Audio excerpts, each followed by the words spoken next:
Install Android 15 on Infinix Hot 40i via AOSP ROM. Please check the description for important notes and download links. First, download ROM and GApps packages, then transfer the downloaded files to the phone's storage. Step 2. Boot your device into TWRP recovery. Step 3. Once you're in TWRP main menu, go to Wipe, Advanced Wipe, and select the checkboxes as shown in the image, excluding internal storage. Step 4. Swipe the button to wipe the device. Step 5. Go back to the Recovery main menu and tap on the Install button. Step 6. Navigate to the downloaded path and select the ROM zip file. Step 7.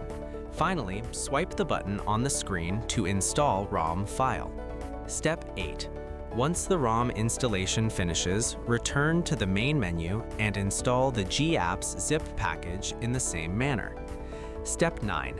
After GApps flashing completes, select Wipe Cache/Dalvik from the bottom left side of screen and swipe to wipe.